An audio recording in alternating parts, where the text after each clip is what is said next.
Hi guys, and welcome to another video where today we're going to be attempting to predict the scores and results of week 27 of this year's Premier League season. But before we get on to this week's predictions, let's have a quick look at last week on how we got on. Now, you had a particularly bad week, I can say, last week.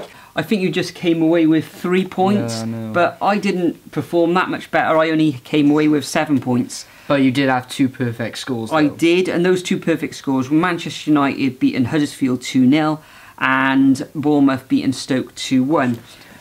Overall now, you've got 188 points, I've got 175, which means that's a 13 points difference. So yep. I think the week before there was a 17-point difference, now it's just 13 points. Yep. So I'm going to have to do a little bit better this week. Looking in the comments section, we've got a new winner this week. His name is Viva la FIFA, and he actually came away with 10 points. So well done, Viva la FIFA. See if you can keep that up and make a contribution this week as well. Before we move on to week 27 predictions, this Saturday we're going to be at the Cardiff Anime and Gaming Con, which is in the Mercure Holland Hotel on Newport Road in Cardiff. They got the usual sort of cosplay and comics and all that sort of thing, but I think it's on the 3rd or 4th floor. Yeah, they've got a gaming zone where they got retro consoles like the Mega Drive, SNES, NES, that sort of thing.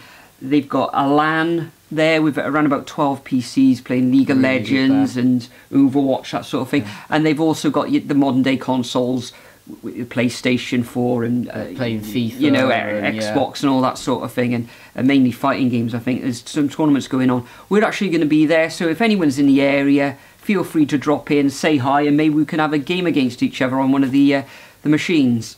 But let's move on to week 27.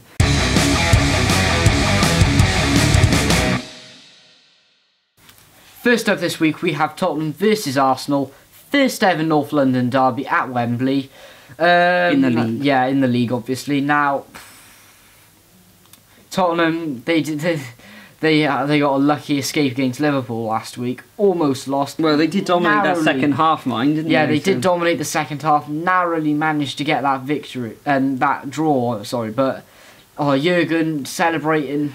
But, he celebrated too quickly, didn't he? Celebrated he too quickly. Himself off there. Karma.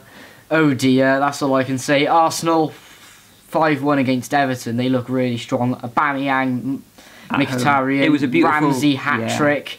Absolutely excellent game. Now, this is going to be a really close one in my opinion, but I think it's going to be 2-2. Another Desmond's then. There's definitely going to be goals in this one. Will Aubameyang outpace their defenders, and will Ramsey play as good as he did the last time around? Yeah, is it Aubameyang's first match at Wembley, I wonder? Yeah, I think it is.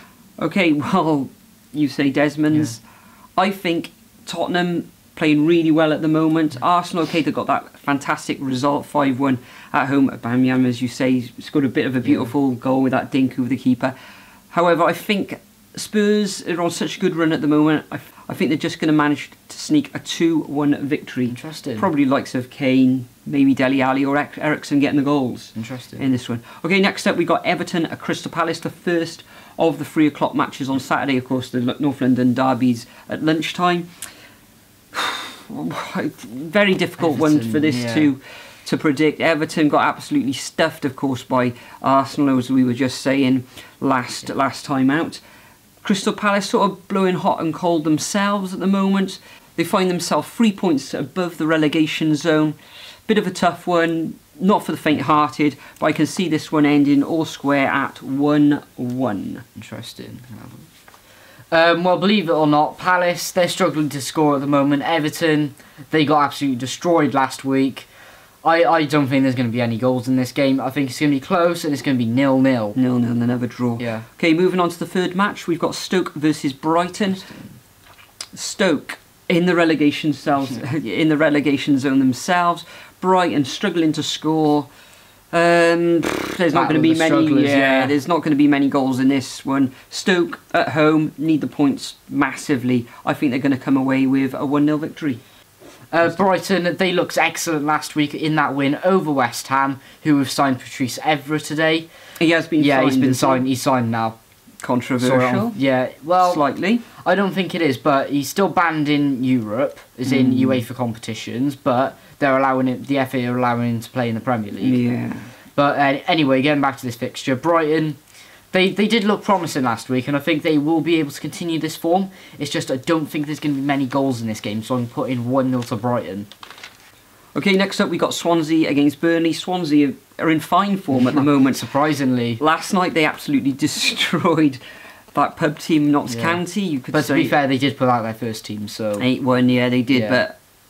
but to win 8-1 against anybody in any of the divisions is, you know, that you've got to sit up and take notice of that. And Burnley, of course, coming off that good result against Man City, where they had a 1-1 draw. So it's going to be another tight match, and I can see this one ending all square, 1-1. You know, the Swansea think I've been speaking. I've actually been talking to a couple of Swansea fans this week, and they're full of confidence at the moment, which you know, could come and bite them on the bum. Yeah, I think it will this week as well, because Burnley, I think they're starting to get back on their feet after those 3 losses in a row, and that they have drawn their last 2 matches. So I think they're going to try and they really want to get some form going. Really, I can see Sean Dyche, possibly one of the future England managers, going to want to grind out a victory for the first time in a while.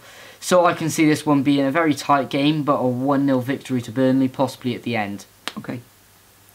Okay, next up we have West Ham versus Watford. Now, West Ham looked terrible last week, losing 3-1 to Brighton. They do have new recruit Patrice Evra, which in my opinion was an absolutely amazing signing. How old is he though? He's getting on a little bit? He's getting on a little bit, but I think he still has some great potential in him. You've got him and Zabaleta on the right hand side. An old man's club there at the moment. They've got Tomlin in the middle as well, and James Collins, etc. So. Yeah, anyway, but Watford, don't know what's going on with their managerial situation at the moment, do you? No, not really. No, I don't think anyone does, but anyway. I think it is like the revolving door down there. Definitely. They just keep changing their managers, and they didn't need to get rid of Walter Mazzarri, however you say his last name, from last season. They shouldn't have got rid of him. But Marco Silva, I thought he had to go as well, to be honest. But yeah, it is like a revolving door out there. But West Ham, I can see them winning this one, really. Moyes is going to want that to grind out that victory. I think it's going to be 2-1 to West Ham. Yeah, Watford had a fantastic result against Chelsea, of course, on Monday evening. West Ham finding it difficult to win games, I know. Watford coming off on Monday evening, that fantastic win against Chelsea, of course. Coming up against West Ham, West Ham are finding it difficult to really win matches themselves. They are at home. Watford, okay, they had that great result against Chelsea, but prior to that, their form was, well, suspect to say the least. And I can see this one ending. There'll be goals in a 2-2 draw. Interesting. Next up, we've got Manchester City against Leicester in the evening kickoff. Man City, you know, they're doing steamrolling. They were doing okay. They are steamrolling. They did get that draw. And I think they've only kept 1 clean sheet in the last 4 or 5 matches as well. So I can actually see Leicester go in there and grabbing a goal. However, they're going to be too strong for Leicester City, and I can see this one ending up as a 4-1 win for the Sky Blues. Interesting. Now, there's going to be goals in this one, obviously, because of Man City's prolific attack and how they use the lanes on the wings, where on each lane they can only have a maximum of 2 players. It's Pep Guardiola's new tactic, along that it has replaced his tiki-taka that he used at Barcelona. Yeah, you found De Bruyne coming out onto the right-hand side, left-hand side, an awful lot, which is surprising for a centre midfielder. Yeah, that's to fill the lanes where he likes to keep at least 2 players in there. But Google it, and that's all I can say. Leicester, I think they're going to be able to score in this one as well. I actually wrote 3-0 down on my prediction sheet there. But I think I've changed my mind. It's going to be a 3-1 victory to Manchester City. Interesting. Okay, the first of the Sunday fixtures is Huddersfield against Bournemouth. Huddersfield in dire form. They're second from bottom of the table. They need the points. They've lost their last 5 matches. Terrible, really. Absolutely terrible. Bournemouth in a good run of form, and they're actually up to 9th position. Eddie Howe kind of turning the things around. Okay, it is still tight in those bottom 10 or 11 positions. Another future England boss right there as well. I'm not sure if maybe in the future. I think he should. Maybe when he's about 50, but maybe I think that's a fair way away. Maybe another 15 years, 14 years there. 10 years. 10 years. 38. 30. That's 12 years then. So, but I can see Bournemouth actually gaining an away win. Interesting. 2-1 to Bournemouth. Okay. Well, Huddersfield, awful form, lost their last 5. Bournemouth, starting to pick up some form now. They're in 9th. They're unbeaten in their last 6 or 7 matches, doing really well. So for that reason, I think it's going to be 2-0 to Bournemouth. Next up, we got Newcastle against Manchester United at St James's Park, or what do you call it? It's the Intersport or Sports Direct Arena at St James's Park. Yeah, there we are. A bit of a mouthful. Yeah.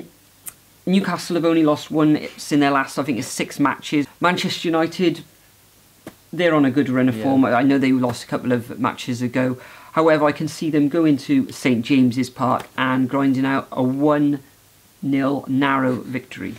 Yeah, Newcastle, they did get those 2 draws previously in previous weeks, along with that lost to Manchester City, which a bit hindered their form, but they have been in relatively decent form recently. But however, because they're going up against Manchester United, I think their form is going to slightly dip, and I don't think they'll be able to score in this one. So for that reason, I think it's going to be 2-0. And Voldemort is still playing for him, of course. There was rumours about him going to West Ham, I believe. Interesting. West Ham seems to be signing all these older players. Yeah, he's not that old, Shelby, though, is he? He's in his mid-20s, I think he's late 20s. I'm sure he's mid-20s. I know he's at Liverpool, then Swansea, and he's been at Newcastle. I'll have to check on that. Yeah, we'll check up on that. But anyway, the West Ham are starting to turn into Juventus, where they start to sign all of these old players. You've got Higuain there. You've got Chiellini, you've got the 40-year-old Buffon who's retiring at the end of the season. What a career he's had. But anyway, Okay, let's move on from that, shall we? The last game of Sunday is Southampton against Liverpool. The Saints find themselves in 15th position now. They came away with a fine win last time out against, well, it was a 5-goal thriller against West Brom at the Hawthorns, and they really needed those points. They're up against Liverpool. Liverpool scoring for fun. Klopp is going to be ruining that 2-2 draw against Tottenham. Kind of angry after that match is an understatement, I think. Chomping at the bit. He's going to go out and he wants his team to perform, and I can see their goals being in this one. I think they're going to get about 3 goals away from home, and I can see them coming away with a 3-1 victory. Well, Southampton, where do we start? They have been playing relatively well in recent weeks. They are undefeated in their last 4 matches with them 3 draws. Pellegrino's starting to pick up some form, which is good for them, even though the Southampton fans still want him out. Liverpool, they're going to be wanting a victory, really. There's definitely going to be goals in this game, and it's going to be 3-0 to Liverpool. Okay. So finally, we have Chelsea versus this year's laughingstock of the Premier League, West Brom. Now, Pardew. I'm sure the Baggies fans will appreciate that. Now, where do we start with Alan Pardew? Really, he seems to be struggling a bit. He can't seem to get them. They're bottom of the table, aren't they? They're rock bottom. He can't seem to get them off the bottom of the table. 4 points to drift. Chelsea also, Antonio Conte is under pressure. They have been losing. They have lost their last 2 games. Well, when you lose at home against Bournemouth, especially. and then against Watford, then rumours are everything's not well at Chelsea at the moment. On that side, rumours he has fallen out with Abramovich, but we don't know. We don't know what's going on. But we don't know. Let's focus on the football here. I think it's going to be a close match, believe it or not. I think it's going to be close as well. But I can't see West Brom winning this just because of their position they're in. So I can see this one being a 1-0 Chelsea victory. Yeah, West Brom, the Baggies are going to be fighting tooth and nail now till the end of the season. They need to pull it out of the bag to escape this relegation dogfight, really. Rock bottom, 4 points adrift. They need the points. However, they are going to Stamford Bridge. Yeah. If it was at the Hawthorns, then I could see them getting something out of this game just because of the form that Chelsea are in at the moment. But it's at Stamford Bridge. I can see Chelsea winning this one 2-0. Trust it. Standard, really. Yeah. So then, guys, that's our predictions for week 27 of this year's Premier League season. As usual, I'm going to leave a template of those fixtures. So if you fill them out and leave them in the comments section, then you could, like, Viva la FIFA. You could get a shout out yourself in the next video. Remember, if you're in Cardiff, of course, come along to the Cardiff Anime and Gaming Con and say hi. But for now, we'll bid you farewell and we'll see you in the next video.